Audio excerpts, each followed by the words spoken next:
Hopefully, this audio comes through okay.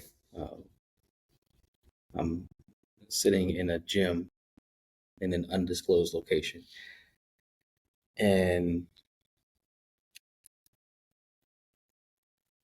I was really thinking about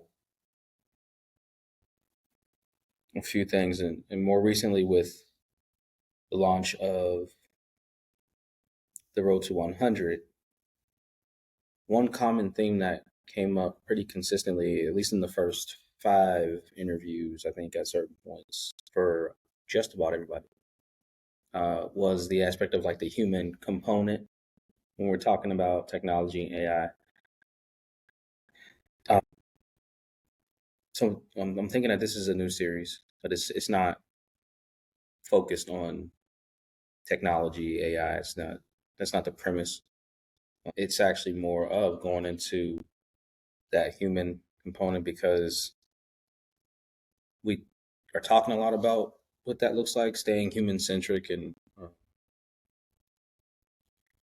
thinking about a lot of the things that people are going through just in the world outside of what's happening with the latest tech crazes and AI and bots and stuff like that. So, and through all of this,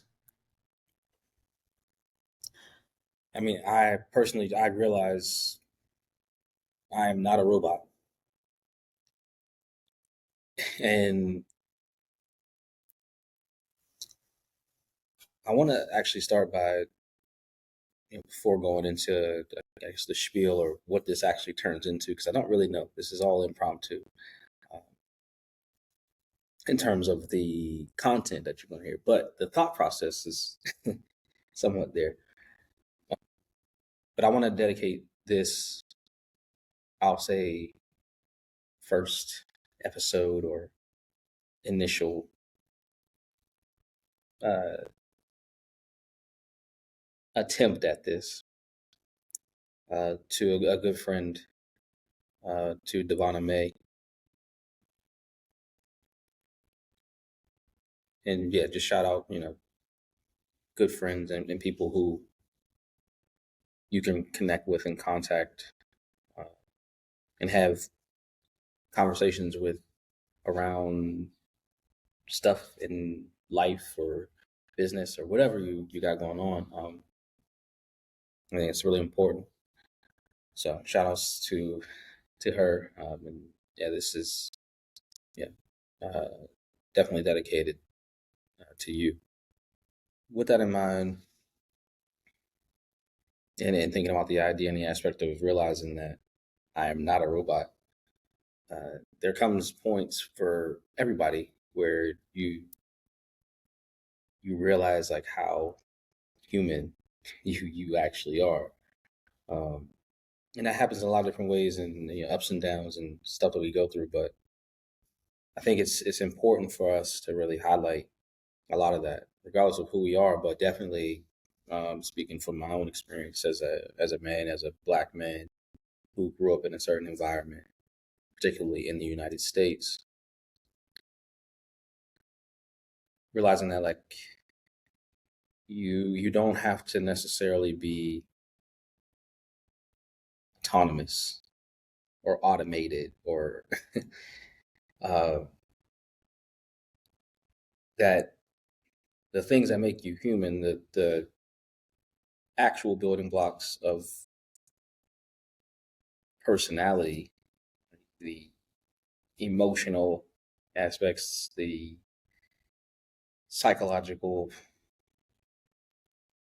kind of things that we face and go through, expectations and balancing that, whether it's of ourselves or from other people about us, realizing that we don't have to be perfect. Um, our value is not grounded in prompt outputs or anything like that. But I think a lot of times, I know for me, I've definitely felt like that is the case, and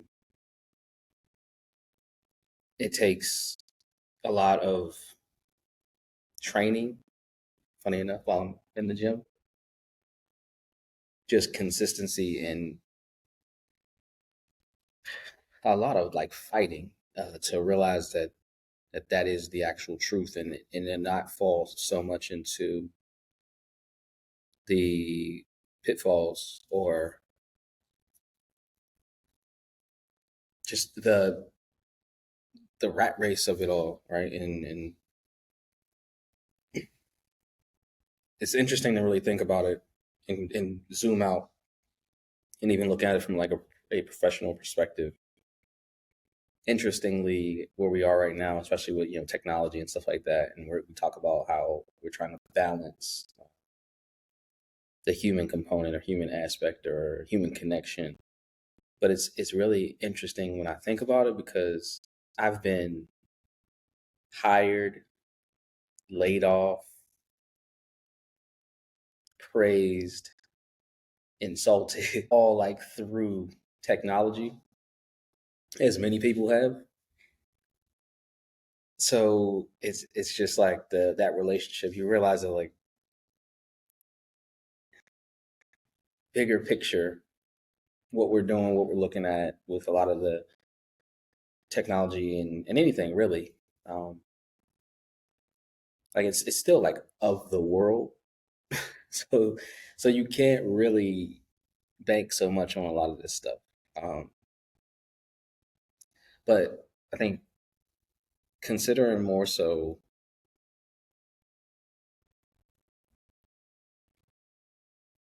where we stand in continuously trying to figure out, engage what's really important, and going back and forth, kind of a pinball thing of, am I doing the right thing, and am I enough? Is is what I'm doing enough? Right, like Kendrick Lamar. People who's not familiar, um, and one of my favorite songs from him is called "Sing About Me." I'm dying of thirst. It's actually kind of a two-part song that's like 14 minutes long. Um, but in "Sing About Me," one of the last lyrics he said is, "Am I worth it? Did I put enough work in?" And the chorus is, "Promise that you will sing about me." Right? When the lights shut off, and it's my turn to settle down. My main concern is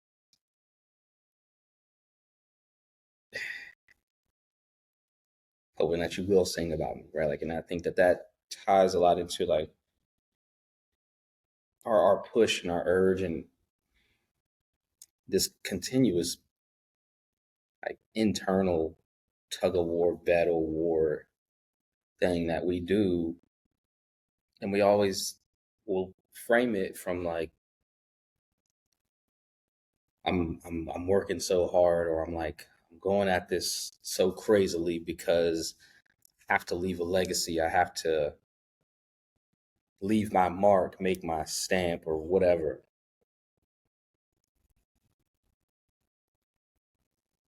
And it's fine. Like like, that's cool, and I get it, and I believe in it, and I actually subscribe to that notion, which I think in a lot of ways is actually empowering, and actually it's I think it's good. Like we have to have a north star. Like there's something that has to be guiding you, and you gotta be working towards something, and you gotta believe in something. You gotta have a continued point of emphasis that you're trying to gauge yourself against. I think in a way. Otherwise, you end up comparing yourself to other people and their situations and what the world says and that type of thing. And that's clearly not where we want people to be, and it's essentially pretty detrimental. So value in that, but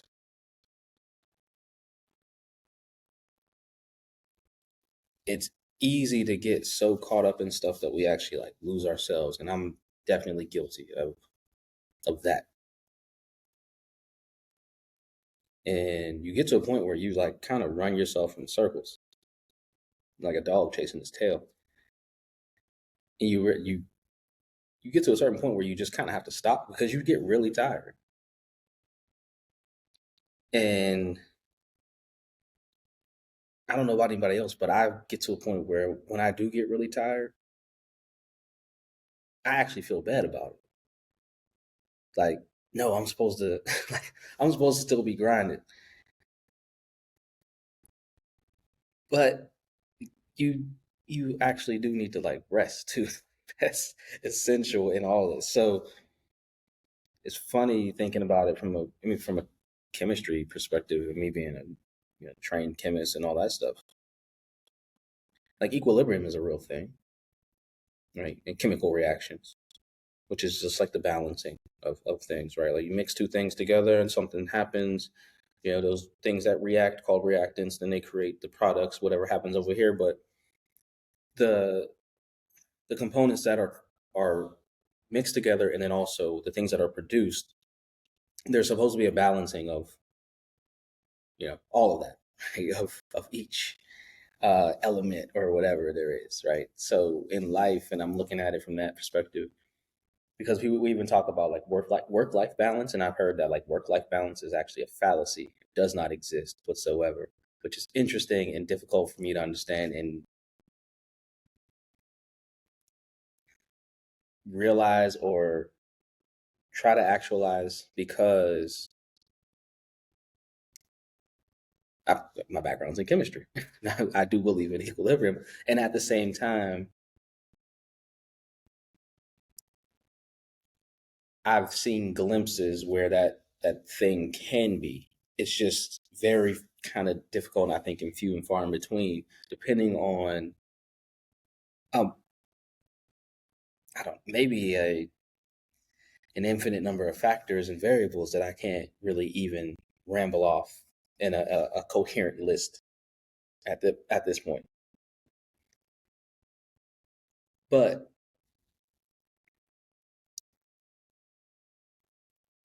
through all this, the ups and downs, this roller coaster ride, and I described it actually as like being on a roller coaster ride that you just kind of want to get off, but it's the constant like ebbs and flows, and you're like, man, and you kind of have to take everything as it comes, right? The ups and the downs. But it's really difficult because I know personally, I'm somebody who I get to a point where like I know that I've had like really high highs, and then also like really low lows, and I know that's a kind of a common thing, even amongst people I've spoken with, and there's just a difficulty to that, right? And now people will tell you like, oh, therapy, thoroughly believe in all those things for sure. Uh, but I think that there's also just something to the acknowledgement of us being human, that we go through stuff. Like stuff happens, and we make mistakes. We like stumble, and what's really I think important and imperative for me and to me is consideration for like younger people as they're going through a lot of this stuff. I mean, um, in my frame of thinking, and at this current point, I really lean in and position myself to really think about and consider young men growing up, especially in today's society. Like I navigating this world as an adult is already like daunting, but I could just imagine, you know, being 8, 10, 12, 14, 16, 18 years old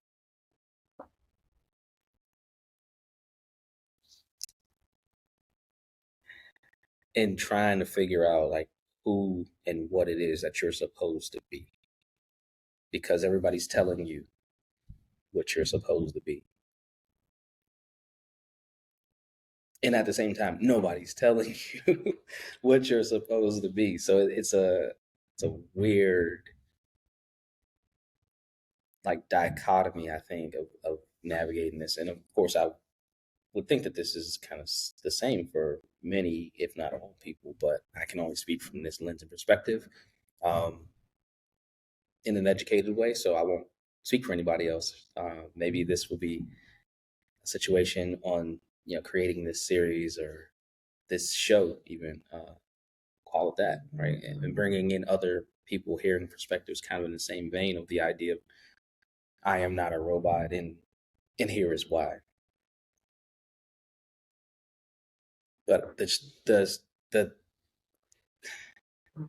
the difficulty of just kind of being is overwhelming sometimes, to be completely honest. Like it can just be a lot to just live and to want to do well, to want to be well, to want to help other people, not to just want to survive, but also the urge and kind of like desire and passion to thrive and to help other people thrive and do all those things. It becomes very really taxing, I think, in a way. And again, getting to the point of like running in circles and just getting really tired, and then realizing, or not realizing, but getting to a point in thinking that, again, going back to Kendrick Lamar's lyrics, did I put enough work in? Like, did I do enough? And also thinking about the, I think the scary thing for me is, did I actually make progress, or have I just been running in place for a while? That I don't know about anybody else, but that is frightening. That is a scary thought for me to think about, especially when you get to a point where you're tired and you just been like doing like whatever that thing is, right? Producing something or working toward or thinking that you're producing something, right? Like maybe you've just been putting in work and time, hours. Like I guess you can liken it to like if you go to the gym and you work out, like yes, I've been in here like lifting this weight or whatever, and like have I made a dent, or just even in more the creative aspect or professionally.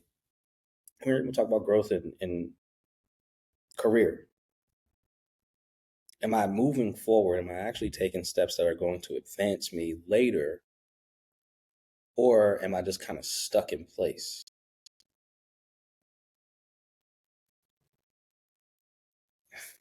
It's That's challenging to think about for me.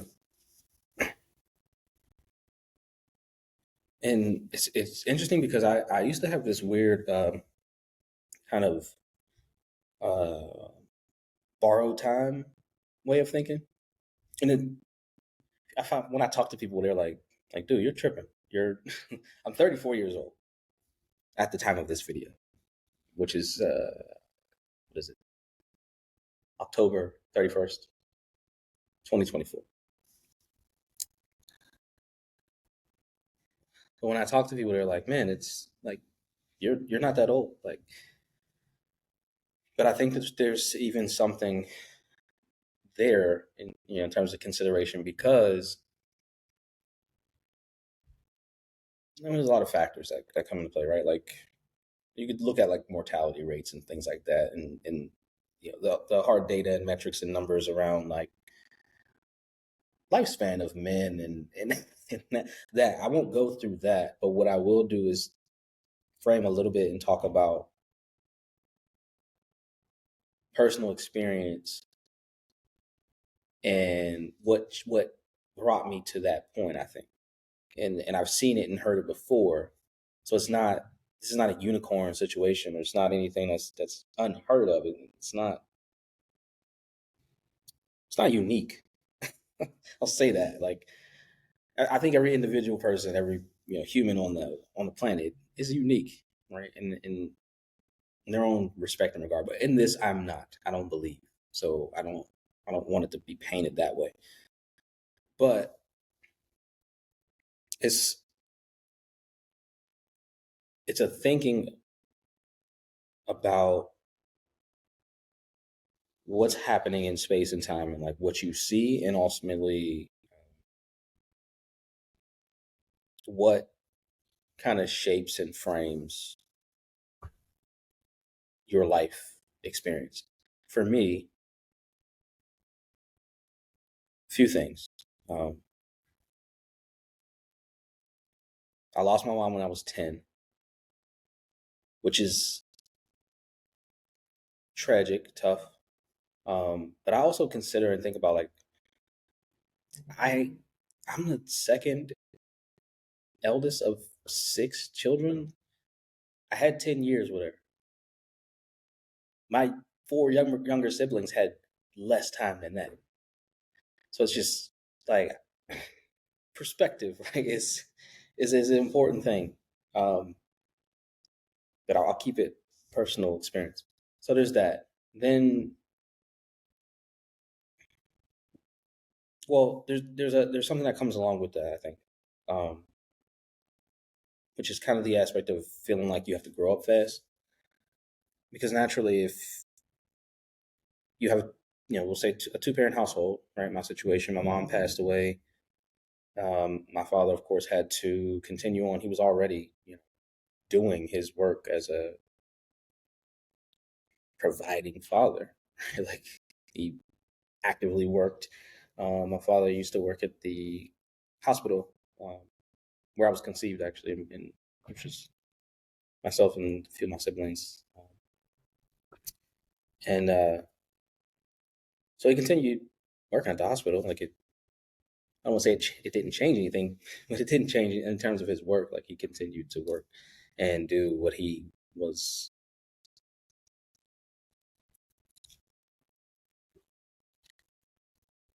expected to do, or what he knew was the thing to do, or I don't know. My dad is a solid, upstanding man that I've always had a lot of respect for.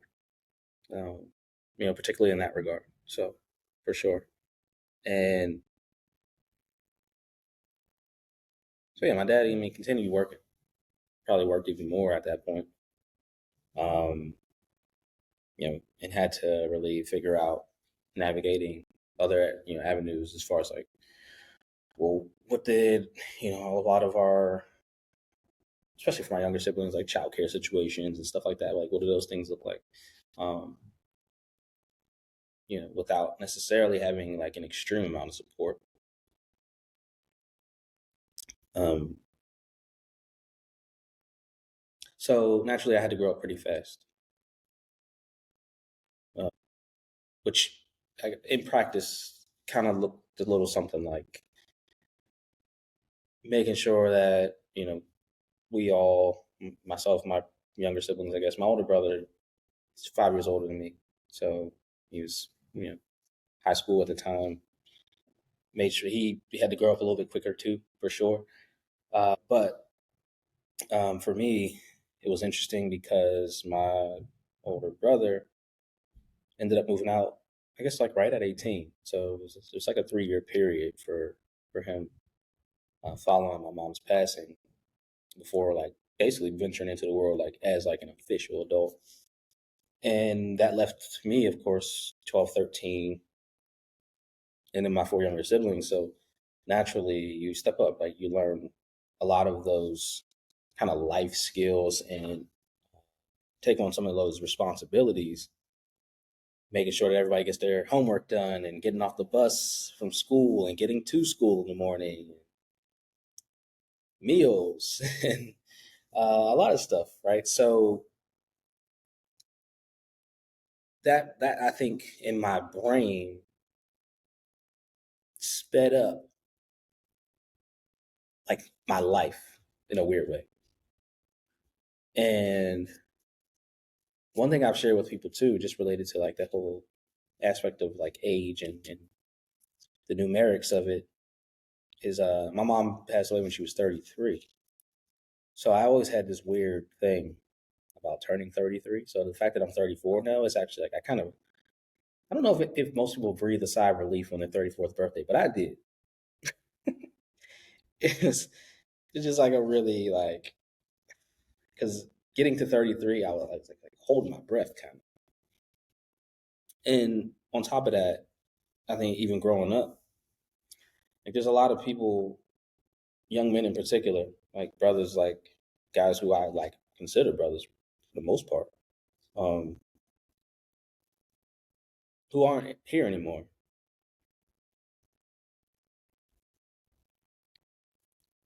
Like, and this is not like those like I don't know, stereotypical or whatever, like those. And this is not actually to glorify in any way or anything like that either, because clearly I'm not that. Like I'm of a certain environment, but I don't lean into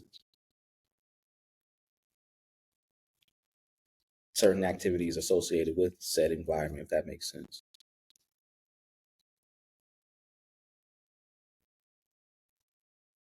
But losing friends to death and prison, loved ones, family members, stuff like that, like seeing that happen,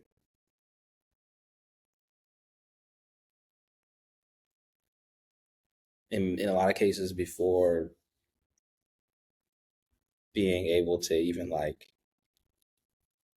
venture into the world and make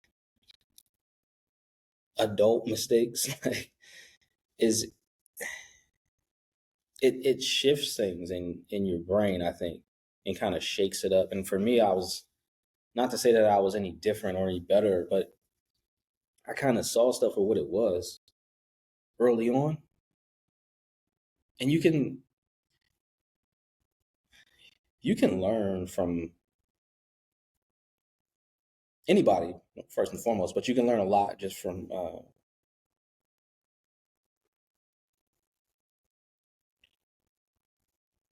watching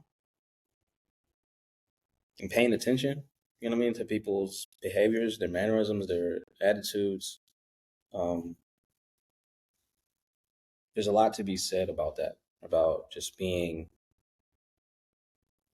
very, can't think of the word right now, observant. Feeling like I learned a lot from being observant. I learned a lot about like who and what I think I thought or I think or I believe or I maybe actually do want to be, and also what I didn't or don't want to be. You make those decisions, and again, thinking about the whole aspect of growing up kind of early and realizing certain things kind of on the fly and in a fast paced type of environment, which is why I think I'm really interested and intrigued by a lot of technology because it's moved so fast. And for me, I'm like, I get it. Like, yeah, like bing, bing, bing, bing, bing. Like yeah, I can keep up and kind of stay with this train because I'm used to the movement. But seeing those things and being observant, like you consume and you digest and you realize within that very short period and span of time that if I do this, most likely I'll get this. If I do that, most likely I'll get that. And you make those decisions kind of early. And if you don't make those decisions, as I've seen with a lot of people, regardless of where you come from, but particularly in my experience, um, if you don't make those decisions, people make them for you. And typically, when people make those decisions for you, the outcome is not necessarily favorable. I mean, at least not from your perspective. um, so within that, just thinking about growth and development, when you accelerate those processes without necessarily having the know-how or the observant nature or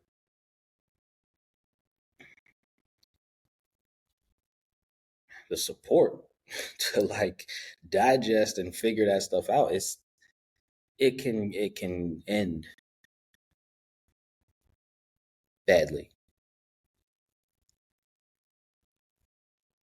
But at the same time, I think about now, fast forward from that point and some of those experiences and what I saw, like, have some of those things been beneficial? Yeah. Were they necessary? Probably not. But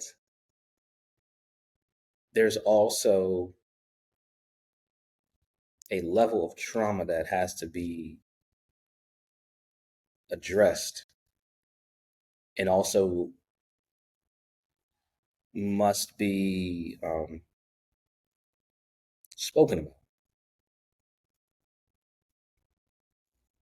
And just as important as it is to share narratives around what we do professionally, the great things that we've accomplished, that we're building in technology, creating media, like all that stuff is awesome. Um, but it's equally as important to actually share like the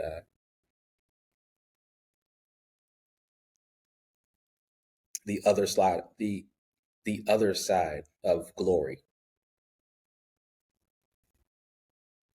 because especially for younger people and for anybody who maybe doesn't necessarily know better, you can look at a lot of stuff, social media, mass media, and you can see glory. Like you can see like, oh man, that's awesome. That this looks wonderful. What a life. Underneath that is actually a thread of truth interwoven throughout everybody's experience in life.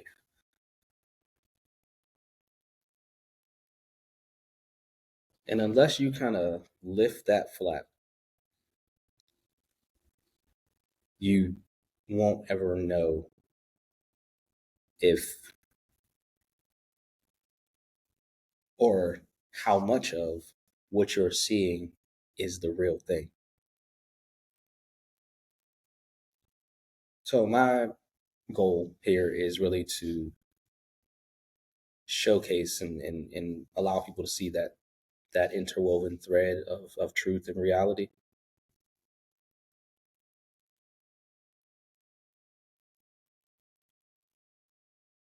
I'm working on a lot of stuff and beginning to kind of triangulate things and target in a way that actually is starting to make a little bit more sense, because being somebody who is of the multi hyphenated nature, um, shout outs to the multi hyph gang. It is kind of important, I think, to not necessarily have to completely niche down and say like I'm only going to target this one thing, but we have to kind of create like a roof for everything to live up under. Right, we got to have a shelter for these things to keep them safe, which is kind of where I am now. And with that, though, comes a lot of time and thoughts along with the ideas, creative ideas and thoughts and feelings and things like that, but also some that are maybe not necessarily as favorable. Struggles. My goal and intent with this is to be honest about struggles.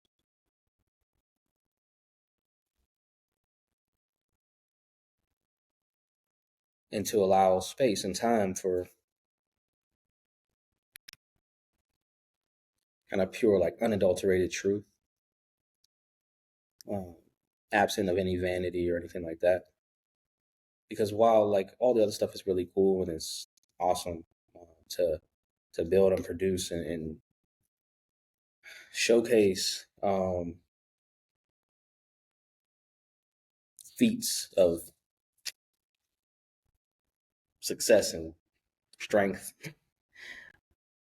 you also got to be vulnerable too, I think, and share whenever there might be points of weakness.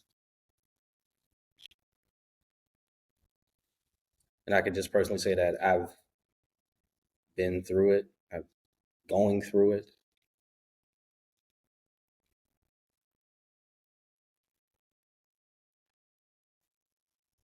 But there's something that I think continues to propel you forward in doing that.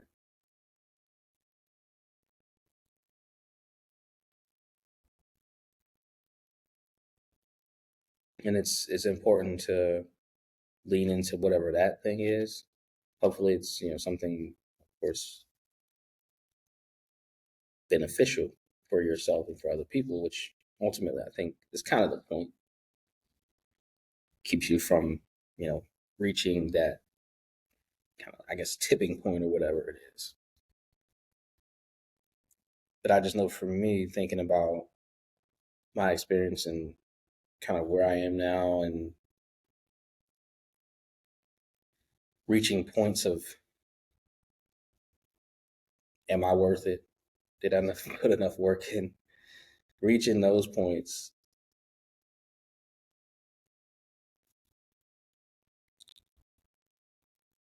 and being able to look yourself in the mirror and give an honest response. And more often than not, that response being, yeah, man, like you're doing all right. That's imperative. Not to just the work that you do, but like just to your life. Because everything and everybody else can waver, and they can be whatever response uh, that any of those other entities could see fit for that day. But when it comes to you, I'm realizing that like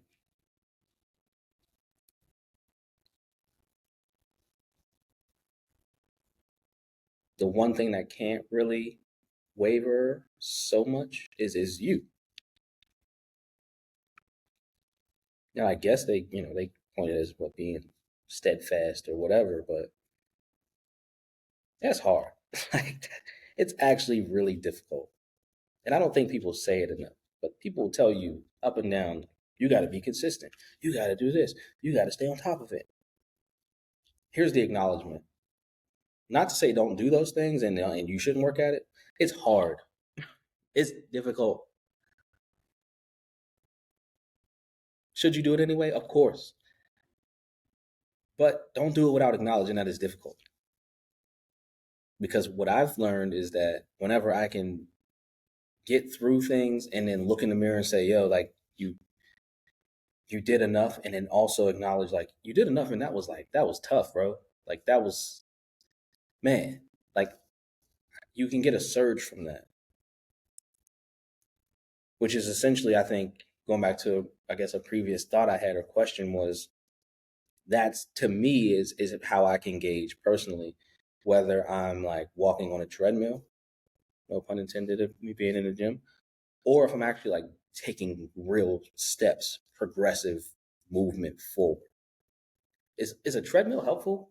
Yeah, I guess, but this is not the context. It's really just about getting to a point within yourself that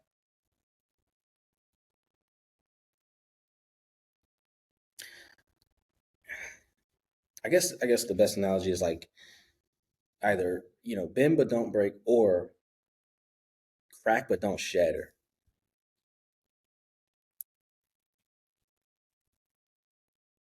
Because everybody has like little, nicks and stuff like that in their armor, but like just if you can really help it, like really do your best not to shatter.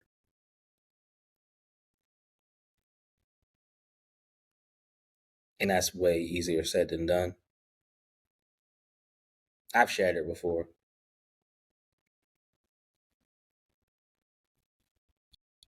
And what's kind of intriguing about that, particularly, and it's funny thinking about those experiences, and it there's like a interesting lean into my own experience and background, upbringing, and just being as a black man in America, but also like my work in education as a teacher in particular, um, working with young boys, really all boys in essence, but definitely thinking about young black boys that I was working with, particularly when I was in DC. It was like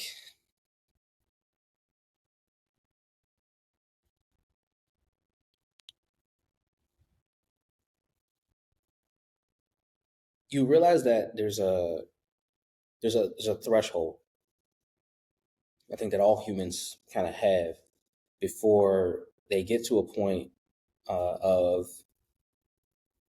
feeling as though they must respond, right? Whatever stimuli there are in the environment.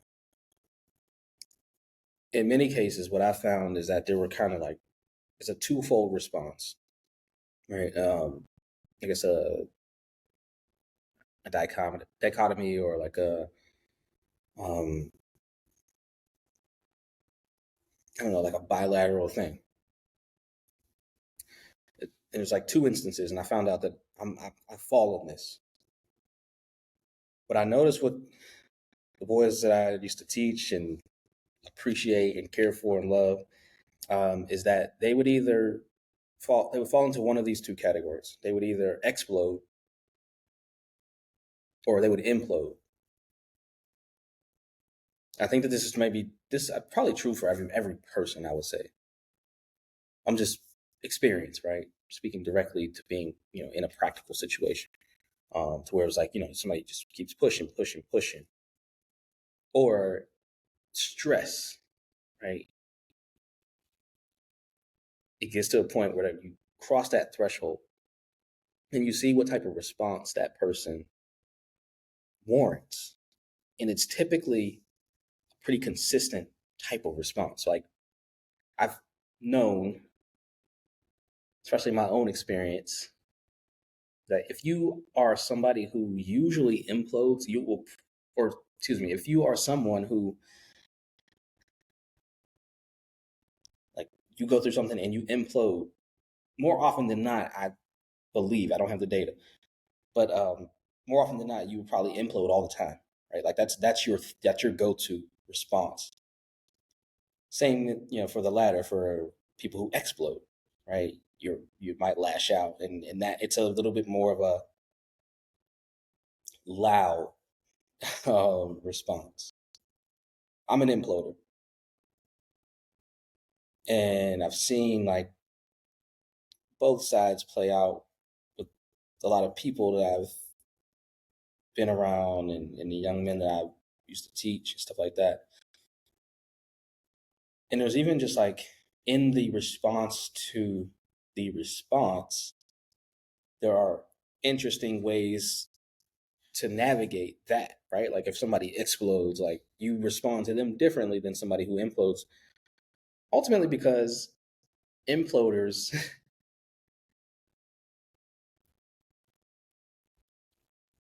it's a lot more like it might be more difficult to even diagnose or gauge if they just, I mean, you might just become like really quiet or something like that. Or just, you might not see an imploder. They might just walk away and like disappear for a little while. Um, all that to say,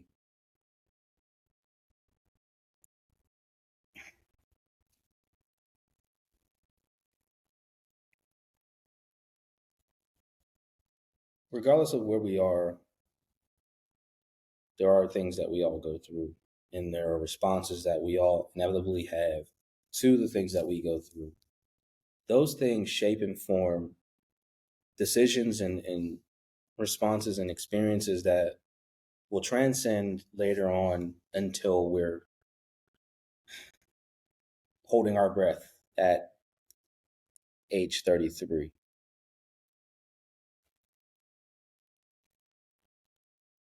I want those things to be more apparent, more openly discussed, more accessible,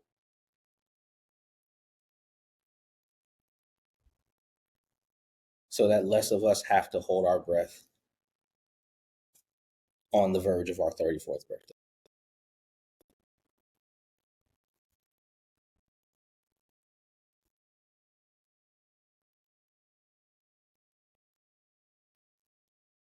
That's all for now. Peace, and I got love for you.